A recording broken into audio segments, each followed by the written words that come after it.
Well, church, wherever you are today, would you lift your voice in praise of our Father, our Son, and our Holy Spirit? Would we fix our eyes on Him today and the greatness of our God and His mercy and His love for us? Let's sing of His greatness.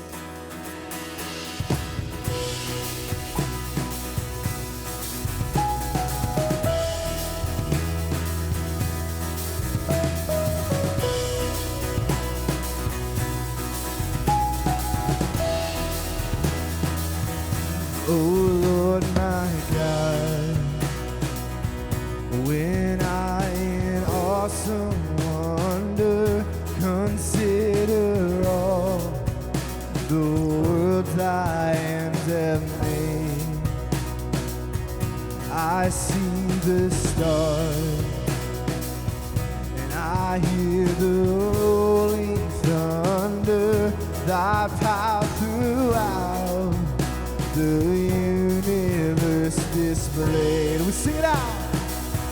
Then sings my soul, my Savior God, to thee. How great thou art, how great thou art. Then sings my soul, my Savior God, to thee. How great thou art, oh, how great thou art, oh. And when I think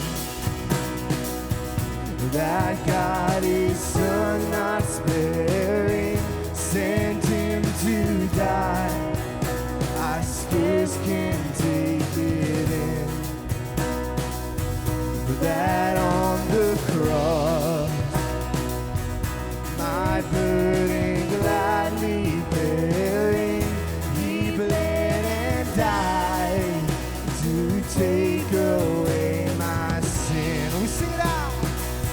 Then sings my soul, my Savior God, to thee. How great thou art, how great thou art. Then sings my soul, my Savior God, to thee. How great thou art, how great thou art, oh, how great thou art, oh. When Christ shall come with shout of acclamation and take me home, what joy shall fill my heart. Then I shall bow in humble adoration and there proclaim, my God, how great thou art. Then sings my soul, my Savior God, to thee. How great thou art, how great thou art. Then sings my soul, my Savior God, to thee. How great thou art, oh, how great thou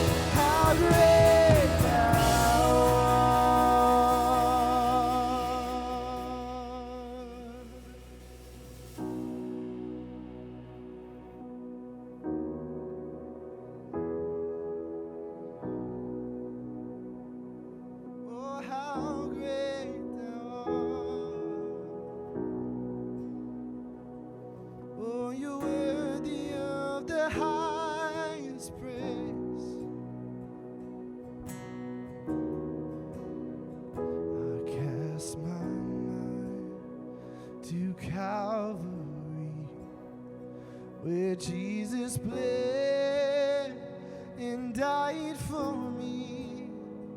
I see his wounds, his hands, his feet, my Savior on that cursed tree. His body bound and drenched in tears, they laid him down in Joseph's tomb, the entrance sealed by heavy stone, Messiah still, and all of it. Come on, we lift our voice today, we praise him. Oh, praise the name of the Lord our God. Oh, praise his name forevermore. For endless days we will sing your praise. Oh Lord our God. We sing of our hope. At break of dawn, oh, the Son of heaven rose again. Oh, trample death, where is your sting? The angels roar for Christ the King. And we join them and say, oh, praise the name of the Lord our God. Oh, praise his name forevermore. For endless days we will sing your praise. Oh Lord our God. Oh, we worship you, our God. Oh, your word shall return in robes of white. The blazing sun shall pierce the night, and I will rise among the saints, my gaze transfixed on Jesus' face. Oh, we fix our eyes on you, our risen King. Oh, you're worthy of all the praise. Oh, praise the name of the Lord our God. Oh, praise his name forevermore. For endless days we will sing your praise. Oh Lord our God. Oh, praise the name of the Lord our God. Oh, praise his name forevermore. For endless days we will sing your praise. Oh Lord our God. Oh Lord our God. You're worthy. Oh Lord our God. Yes, you're worthy. Yes, Lord Jesus, you deserve our praise. Would you receive our praise today? We sing of your great love, your great mercy, your great grace, Father, that you would send your one and only Son into the world to seek and save the lost, to redeem all of creation. And we fix our eyes on that truth and that goodness today, that you love us so much that you would come after us. So we just rest in that love today, wherever we are, whatever season of life we're in, whether we're on the mountaintop or the valley, we just sit in your love and in your presence today. We reflect on this deep love that you have for us, your children. Although we turn and we go astray, we turn from you, you continue to shower your mercy and your grace on us. And we thank you for that today. We thank you, Lord. Would you receive our praise? Be honored and glorified. How deep the Father's love for us, how vast beyond all measure, that He should give His only Son to make a wretch His treasure. How great the pain of searing loss. The Father turns His face away, as wounds which mar the chosen one bring many sons to glory.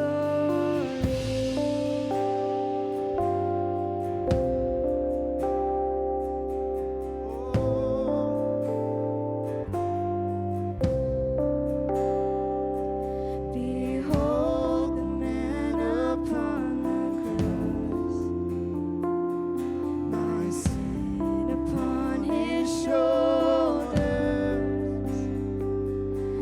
Ashamed, I hear my mocking voice call out among the scoffers.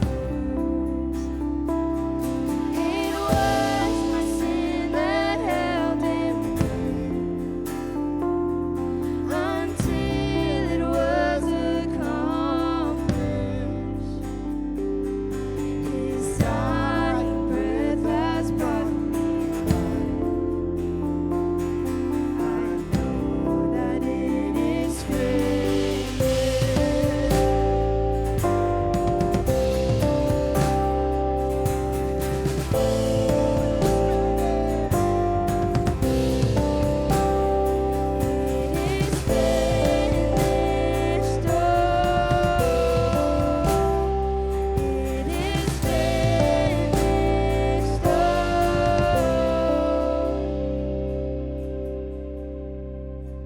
I will not boast in anything.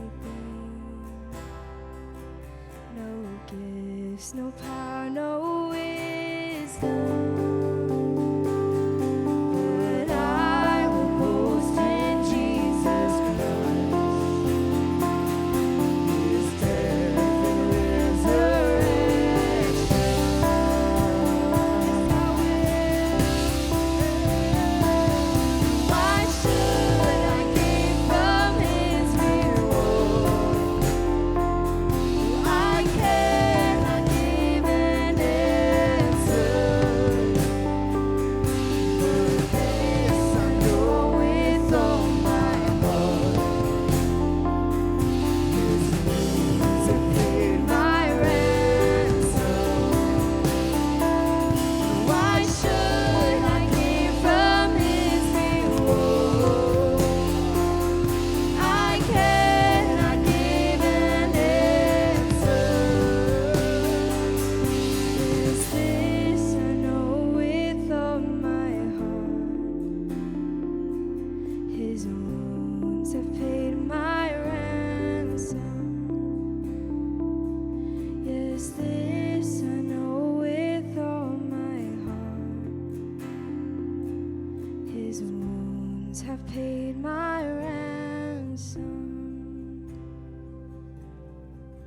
God, we thank you for the sacrifice that you've made for us, God, through your Son, sending your only Son down to die for us, Jesus.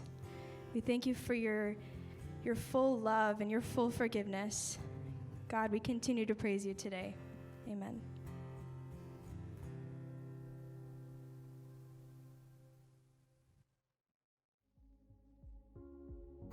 Good morning, my name's Bailey. I'm the junior high coordinator for SouthRidge. And wherever you're at this morning, whether you call SouthRidge home or your story lends itself to something different, we're just excited that you're here with us today. And if you're in the position where you'd like to learn more about SouthRidge and who we are and how you can connect, you can check out our website. It's southridgefellowship.ca. Now, if you have kids this morning, they're more than welcome to join us in this service. However, we do have a service that is more intentionally dedicated towards them and their age range. So if you have kids up to grade 5, we have a series called Incredible Faith done by our children's ministry, and they can check that out. We also have a couple other videos from previous weeks that they can look at as well. And now finally, the SouthRidge Speedway is something we've been gearing up for. We're gearing up actually today for our soft launch, which is Thursday. And by the time you're watching this morning, we will have already had our first weekend of events. So for the next 2 weeks or so, we have more of these events coming on. So if you guys would like to get involved in any sort of way, you can check out our most recent blog post and definitely get connected in that sort of way. Now, we're about to hear from Pastor Brent, and so I just encourage you to prepare your hearts for what God's about to do through him, and so we hope you enjoy the word.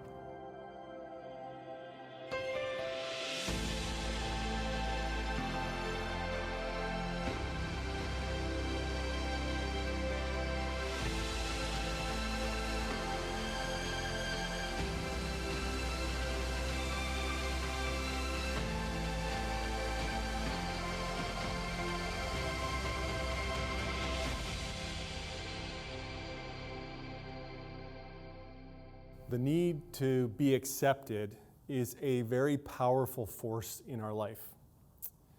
And if we understand that, we also realize that this need to be accepted occurs again and again in our life. It's heightened when we're kids and when we're teens, and yet it never goes away even as we move into adulthood. Whenever we get into a new setting, whether it's a new school or a new workplace or even a new church, we have this sense of wanting to be accepted, needing to be accepted by the group that is already there. I realized this concept quite early in my life because by the time I reached grade 8, I had been to 7 different schools. And so it was like almost every year I had this need to be accepted by the group that was there. And so I had to go through the process of figuring out how to do that. I never got into the crazy things that some kids do to feel accepted, accepting crazy dares or doing really stupid things. I actually relied more on my athletic ability, and that seemed to create a pathway for me to be accepted. But here's what I discovered. All you need is one person to extend their hand to you and pull you into the group. And then that acceptance comes. All you need is that one person to become your friend. And yet when we talk about acceptance and our families, it becomes a little more cloudy, a little deeper in terms of what the damage can be done if we're not accepted by our families. And parents sometimes intentionally or even unintentionally create a scenario in their families where acceptance is something hard for the kids to attain. And sometimes it's just because of the expectations they put on the kids, whether it's verbally stated or just even implied, like you need to get straight A's, or you need to get on the rep team, or you need to marry someone that's acceptable to us. And when parents do this, what ends up happening is that their acceptance for their kids becomes based on expectations, and those expectations are based on performance, not on the relationship that they have with them. And basically the unstated statement is this: please me or I won't accept you. And if that's the way you grew up, you know how heavy a burden that is to live with, and how much damage that can do to your feeling of being part of the family. Today I want to spend a few moments looking at someone who dealt with this whole issue of being accepted and even being written off at times. And so we want to continue our series in Matthew, and today we're going to look at Matthew chapter 9, starting in verse 9. And so I want to read this first verse. It says this: as Jesus went from there, he saw a man named Matthew sitting at the tax collector's booth. "Follow me," he told him, and Matthew got up and followed him. Now you read that verse and you may say, hey Brent, I don't see this whole idea of acceptance or non-acceptance. And yet it's sitting right there if you understand the culture that Matthew was a part of. You see, it tells us that Matthew was a tax collector. And in Matthew's day, in Jesus' day, being a tax collector meant that you were universally hated by everyone. Because you represented the conquering power. Because you had to pay taxes to the Romans. And Matthew was one of the guys who collected them. And Matthew would end up getting quite rich because that's what tax collectors did. They got rich, but they got rich off the backs of their fellow countrymen. So not only were they a reminder of the conquerors, they were also a reminder that their wealth came off of taking it from others. And tax collectors in Jesus' day were known to be notoriously dishonest. And so they were ostracized from the community. In fact, tax collectors were not even allowed to be witnesses at a Jewish court trial. They were barred from the synagogue. In essence, even though Matthew was a Jew, he was treated like a Gentile. And even if he wanted to be a good tax collector, the only way he could make a living, the only way he could provide for himself would be to cheat those he was collecting taxes from. Because the Romans demanded their cut, and then Matthew would have to add a little bit on or a lot on in order to provide for himself. And so you see, Matthew is deemed unacceptable by his culture and his community until he has an encounter with Jesus. And you see Jesus come into this picture where he's at his booth, he's working away, and he's just doing his daily thing. And Jesus comes and he says, "Follow me." And the text tells us that Matthew gets up and follows him. Jesus is still in Capernaum, as we learned from last week, and we looked at last week's passage. And so he's there. It's not a big town. And you read this, and it looks like Matthew just gets up and follows him. And we might be thinking that this is the first time that Jesus talks to him. I'm not so sure it is, although the text doesn't tell us. But I wonder, Capernaum's not big. Luke tells us that Jesus had been teaching at the lake before he came over and talked to Matthew. So Matthew might have been sitting there doing his things, filling out his forms, listening to Jesus and what he was saying. And I bet it wasn't the first time, because this was Jesus' home base. Jesus spent a lot of time here teaching and doing miracles. And so Matthew would have known who Jesus was. He probably would have heard a lot of what Jesus said. And you can almost just see Matthew working away, and then all of a sudden Jesus comes to him, shows up, and basically extends a hand to him and says, "I invite you in to my circle, into my group. I accept you." You see, Jesus doesn't decide his acceptance of us based on our performance. In that simple act, Jesus reinforces the message that salvation and redemption is open to anyone. No matter how you feel about yourself, no matter what our culture perceives you to be, or how they ostracize you or put you down. Even think about this for a moment. Matthew's a tax collector, and probably most commentators think he was a guy who collected taxes on goods that traveled through Capernaum, because it was on a major highway, the Via Maris. And so as goods went through, they would be stopped and they would have to pay a tax just to use the road system, and the Romans would take the tax. And it's also believed that he probably collected taxes on the fish caught in the Sea of Galilee. And if you know anything about Jesus' disciples, you know that there were a number of fishermen in his group of disciples. So it's highly likely that Matthew probably took taxes from Peter and the other disciples. Imagine that as Matthew is called into this group, and now he has to interact with these guys that he's ripped off and how they have interacted. But Jesus sets the model that he accepts Matthew into this group. Luke adds a little bit, because Matthew, who this story is about, actually writes the gospel that we're reading. He gives us the really quick version of his testimony. The 5-second version, the one that you could share with someone in an elevator. "Hey, I was at my tax collector booth. Jesus said, 'Come follow me.' I just got up and left." And Luke tells us one other thing. He adds this little bit, that when Matthew got up and followed Jesus, he left everything behind. He just left it all and followed him. And I think this is significant for us to just pause on for a moment. Because unlike some of the other disciples, like the fishermen, which later on in the Gospels we read that even though they left to follow Jesus, they actually came back and fished again, Matthew could never do that. The Roman government wasn't going to give him a sabbatical to follow Jesus and then allow him to have his job back. He didn't have a union that would fight for him to try and get him his position back. The moment he left that table, the moment he left that booth, he was walking out on his job. He was walking out on the thing that gave him his livelihood. He was walking out on wealth to follow Jesus. A huge, huge decision. And one of the reasons why I don't think that this was the first time he thought about or met Jesus, because people generally don't make that type of decision on the spur of the moment. There is things that are said to them. There's the work of the Holy Spirit in their heart that allows them to come to the place when finally God calls them, when finally Jesus calls them, where they then respond. But the one thing we should note for sure is this, that Matthew has the proper response. You see, the proper response to faith is obedience.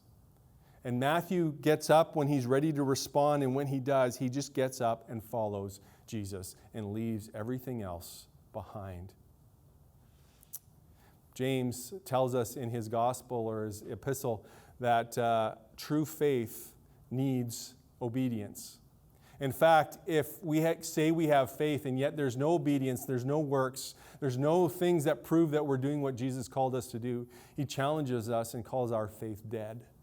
Matthew very clearly has an alive faith because his obedience follows and is in a response to that faith. And then it gets to verse 10. And verse 10 says this, while Jesus was having dinner at Matthew's house, many tax collectors and sinners came and ate with him and his disciples. What a great picture. Matthew, after receiving the invitation from Jesus, invites Jesus into his home. And so we have this picture of Matthew opening his heart to follow Jesus and then opening his home to allow Jesus in, and therefore opening up his wallet as well. And you see this complete picture of discipleship, this complete picture of radical change, this complete picture of followership. Not only did it affect his employment, it affected his home, and he was willing to do that. Matthew, humble as ever, underplays this dinner. Luke tells us that it was a big party. It was a great feast. And so I think there actually is some time between verse 9 and verse 10. I don't think it was they just left the tax collecting booth, went to his house, and they had this little quiet gathering. I think it might have been the next day or maybe the weekend or maybe later. It gave Matthew enough time, because anyone who's ever planned a big party knows it takes time to plan a party, right? You got to get the details in. You got to do the menu. You got to go get the food. You got to prepare it. You got to send all the invites. You got to get all the RESVPs and have it back. And that's the picture I get here, because I think what Matthew was doing with this dinner, this party, was he was providing an opportunity so that his friends, his other tax collectors, the other sinners that he was connected to, would have a chance to meet the one person that had accepted him, Jesus. And he wanted to make sure everyone was there. And so you have this great picture of dinner, this great picture of a party, and here you have Matthew introducing his circle to Jesus. And everything is going great until the party poopers show up. And in verse 11, it tells us this, when the Pharisees saw this, they asked his disciples, Jesus' disciples, why does your teacher eat with the tax collectors and the sinners? You see, the Pharisees, they're a great group of guys, right? They are the morality police. They love to point out to everyone when you're doing something wrong. The basis for their belief system was this. They took how the Old Testament told the priests to act, how the priests were to prepare to be clean to offer sacrifices. So they took those kind of parameters and decided that it shouldn't be just for the priest, it should be for everyone. It's kind of like, those expectations you have about the pastor. The way the pastor should act, the way the pastor should speak. And it was like taking that and then making it an expectation for everyone. You know how hard that is, right?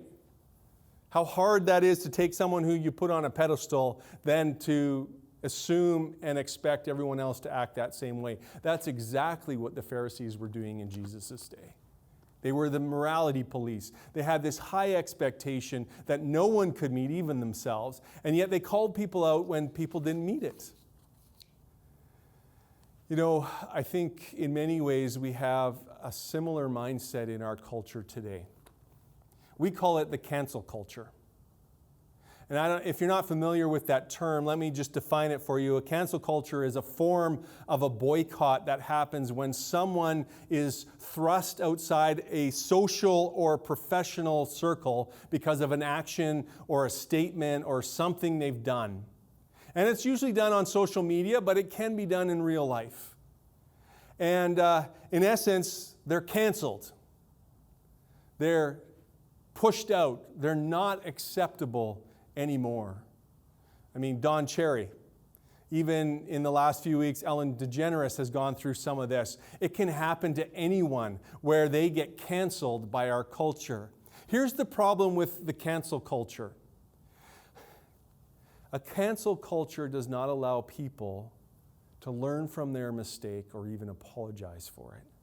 There is no forgiveness or redemption in a cancel culture. Because once you're canceled, you're canceled. And in many ways, that's how the Pharisees approached life. They were a cancel culture. They called out what they saw and they just made someone be canceled. Jesus, why are you eating with sinners? That's not allowed. You're canceled, in essence, is what they were saying. And yet, I think there's a tension for us as Christians, right? Because as Christians, we face a tension of wanting to live lives that are holy, meaning wanting to live our lives as God intended us to live in terms of morality, in terms of ethics, in terms of all these good things, these things that God has put in place to give us protection in order to have good lives and good society and good world and stuff. So we have that tension, and yet there's also this tension where we live in a world where people don't have that standard, who don't have that call to be holy, and God wants us to be with them, in their midst, on mission, reaching them, trying to help them understand that God accepts them for who they are, even in their sin. So there's this tension that we face, and sometimes Christians, we can take on a similar role to the Pharisees, where we believe we're the Holy Spirit and we're the ones who are supposed to convict people of their sin and even call them out on it and challenge non-Christians to live the way that Christians are supposed to live. And so I understand the temptation there. But Jesus doesn't do that. He doesn't come up to Matthew and tell him, hey, you're a sinner, you're totally bad as a tax collector. He just says, come and follow me, I accept you. You see, in our culture and in our lives, I think condemnation and judgment are way easier than acceptance.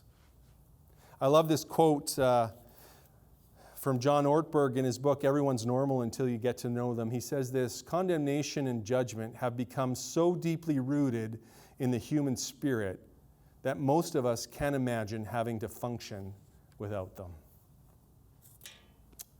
Condemnation and judgment are so much easier than acceptance. They are, aren't they? It's so much easier to write someone off than it is to extend a hand and get to know them. It's so much easier to listen to some words and not try and find the intent or the meaning or the context in which they were shared, just to write that person off and cancel them. The word condemn is an interesting word. It comes from a Latin word, our English word condemn, for two words. It has the prefix con, which means together with. And the last word, dem, it comes from a biblical verb, actually, to damn. Meaning that when we condemn someone, we are putting them together in judgment. We are dooming them. We are declaring them unfit. In many ways, it's one of the harshest words in the Bible that we find, and it's used over and over again. It is so easy to write someone off. It is so easy to condemn someone. And yet at the same time, I think as we try and understand what it means to accept someone, we are tempted to believe that that acceptance is the same thing as tolerance. And I don't want us to confuse those two terms when we're looking at this story and trying to understand what Jesus does here.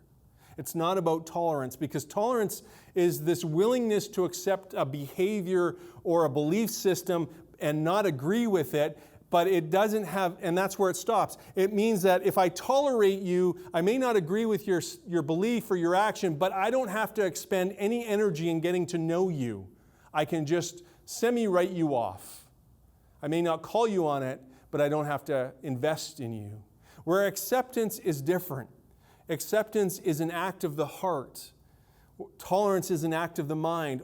The heart has to be in play for acceptance, because acceptance is really saying, it's not saying I necessarily agree with everything you say, everything you do, but it's the willingness to extend your hand out to somebody and pull them in to relationship. And basically, when you accept someone, you're saying, I will be hospitable to you. I will welcome you into my circle. And when you accept someone, what you're saying to the other person is this: I think it's a very good thing that you're alive. It goes way beyond tolerance, which is more of a head thing. Acceptance is about the heart. And yet we live in this condemnation culture, don't we? And here's the problem with the condemnation culture. When it happens, it leads to isolation and separation. And people who feel condemned, or people who are condemned, get separated from community. They get put out on their own. And that's painful. When people feel canceled, when people don't feel accepted, they're all alone. And that's so opposed to the gospel. Because the gospel is about reaching out.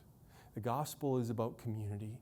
The gospel is about God accepting us, right? And so it's not surprising that once Jesus hears what the Pharisee says, he calls them out. And in verse 12 and 13, he says this: On hearing this, Jesus said, "It is not the healthy who need a doctor, but the sick. But go and learn what this means. I desire mercy, not sacrifice, for I have not come to call the righteous, but sinners." Jesus calls him out. And in doing so, he actually refers to a verse in the Old Testament from Hosea 6, verse 6, where it says this: "For I desire mercy, not sacrifice, and acknowledgement of God rather than burnt offerings." In essence, what Jesus is saying here, I think, is this: sacrifice is easier than mercy. Because sacrifice can start off as something that comes from the heart. In the Old Testament, it was meant to show that you were repenting of an act that you had committed, a sin that you had committed. So you're trying to make yourself right before God the only way that you could, by the shedding of blood. And so people would come and sacrifice, and oftentimes it would start off great with the right heart response, but over time what would happen is the sacrifices would become ritual. It would become something that you just did. And over again in the Old Testament, you see God talking to the nation of Israel, saying, you've lost it. You don't understand what you're doing. You're not doing what I've called you to do. And even though you're sacrificing it, you're not doing it. You're just doing it as a ritual. And you believe that that's going to save you. And so when it comes down to things that we can do with our head, it becomes very easy. We just do it and then move on. The thing with mercy is this, though. You can never extend mercy. You can never go into mercy and show mercy to someone without your heart being involved. To show mercy to someone means your heart has to be soft towards them, and usually soft towards God, right? And so every time you show mercy to someone, it's either because they've offended you and you need to show mercy to them and forgive them, or you see someone in a situation that they need you to step into, so you've got to empathize with their situation. You've got to have a merciful heart. Your heart has to be soft towards them. So whenever you show mercy, you can't have a hard heart. And so that's what I think Jesus is getting at. You can do sacrifices with a hard heart, but you can't go and show mercy with a hard heart. And that's what God wants from us, is a soft heart towards Him. And the only way we can guarantee that that will continually be the case is if we if we step into mercy rather than sacrifice. Hebrew 10 talks about this. The writer there talks about how we had to repeat sacrifice after sacrifice after sacrifice. And yet what God wanted for us is to show us mercy, and He does that by sending His Son Jesus to die for you and I. And God demonstrates mercy to us in this sacrificial system so that when Jesus dies for you and I, that one-time sacrifice pays for it all. And that mercy overwhelms the sacrifices that we had done. And I think that's what Jesus is getting at here a little bit. But He doesn't stop there. He doesn't say, hey, just stop there. He actually uses this little phrase. He says, go and learn. And the word learn is an imperative. It's a command. And many commentators point out that this phrase was often used by the rabbis to their learners. They would say something and then go and learn it. In essence, go away and put into practice what I've told you to do. And the irony of this passage is that Jesus comes to Matthew and He says, follow me, which is a command. It's an imperative. And Matthew does. But the Pharisees, even though Jesus commands them to learn this, that God values mercy more than sacrifice, they go away and they don't learn it. And this irony you see on the page of a true follower of Jesus is the one who obeys in obedience and does what Jesus asks them to do. I know we don't like to think we're like the Pharisees, but if we're truly honest about ourselves, I think there are many ways that we are very similar to the Pharisees of Jesus' day. And let me just tell you this. I think there's some traps that we can fall into that make us like the Pharisees. The first one is that if we get stuck in a cycle of sin that we can't seem to get out of, our focus becomes the sin. Our focus becomes trying to get better or stopping the sin. And we totally move away from the mission of God. We totally move away from the things that Jesus has asked us to do. We totally stop being the hands and feet of Jesus. In essence, we stop showing mercy to people, God's mercy. And so we can get so focused on our sin, trying to do the sacrifice, that we forget the mission that God has us on and forget the mercy that He's called us to. Second is, I think sometimes we can live our life and we believe that we are doing so well. We're not sinning like other people that we know. And we start to have this superior mindset. And we can, in that instance, start to distance ourselves from others. Those who are caught in addictions, those who can't seem to stop gossiping, those who can't seem to control how they spend their money, all types of things. We will distance ourselves from them, believing that we are better than them, not wanting us to fall into the same traps at them. And if we're not careful, that type of mindset can quickly become one of self-righteousness. And what Jesus is saying here is that the self-righteous don't believe they need God because they're righteous already. They believe they're healthy. You see, the Pharisees would never admit that they had a sin problem. That would destroy their image. That would cause them to be canceled in their culture. And Jesus is saying everyone has a sin problem. Quit fooling yourself. Everyone has a sin problem. We just need to be willing to acknowledge it. And I think that's the third trap, that oftentimes we are unwilling to face the sin in our life. We are unwilling to acknowledge the sin in our life. We're unwilling to admit where we have fallen short of what God wants us to do, where we have hurt others, where we have used our words to damage people. We're just unwilling to do that. And when we find ourselves in a place like that, we are no different than the Pharisees that Jesus was talking to in that day. You see, this story here is a story about redemption.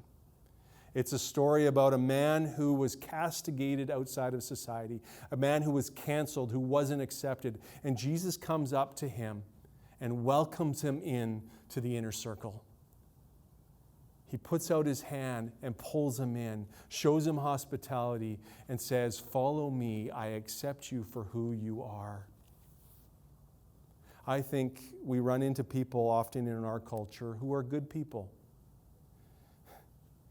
And the problem is, good people are a lot more like the Pharisees than they care to admit. Because good people often have this belief that they don't need Jesus because they're good. And they've bought into this lie that the devil has fed them, that in order to get into heaven, it's about performance. And so as long as you're good enough, your performance is good enough, God will accept you when you die into that place. And yet the whole message of the gospel is this: none of us are good enough. And yet God still will accept us if we accept Jesus. Romans 15:7 says this: accept one another as Christ has accepted you, meaning that Christ accepts us because we accept him, and therefore we need to turn around and accept each other. The power of this story is this: Matthew follows Jesus when Jesus calls him. And Jesus takes the worst of that culture and turns him into a disciple, turns him into an apostle, turns him into the best of the best. That's the power of redemption, the power of Jesus in your life. And that day that Matthew walked away from that tax collector booth, he stopped using his pen to fill out tax forms, and he took his pen and became an author and wrote a gospel. And God can do the very same thing with you. He can take whatever you're ashamed of in your past, whatever has excluded you from being accepted. He can take that and make that a signpost in your life and redeem you and turn you into something amazing for him. And that is the power of this story. And that is why this story is so important for us to understand. Let me pray for us. Dear Heavenly Father, we thank you for Matthew. We thank you for how you called him on that day. But more than that, we also thank you for his reaction, his simple obedience to follow you. God, Matthew's story is one of not being accepted and then being accepted. One of being excluded and then being included. One of being canceled, but then being redeemed. And Lord, that same story is available to everyone who is listening. All they need to do is turn to you and accept who Jesus is and hear him calling to them, follow me, and saying yes to that. In Jesus' name, amen. Thank you so much for joining us today. We're so thankful that you got to be a part of this service, and we hope that it was impactful for you and your family or whoever your community is. Don't forget to check out the website where you can find those SR Kids videos. Those are there to serve you and your family, and we hope that they're helpful. Also, we really hope to see you at the Speedway over the next couple weeks. Don't let this opportunity pass by to invite a friend, to have a good time with your family, and to get outdoors in these weird times we find ourselves in. Lastly, the chat option on our website is always open, so we just ask that you would take a step and ask for prayer or let us know what's going on in your life. We really care, and we want to know how everybody is doing since we can't see each other in person as much. Hope you have a great week, SouthRidge.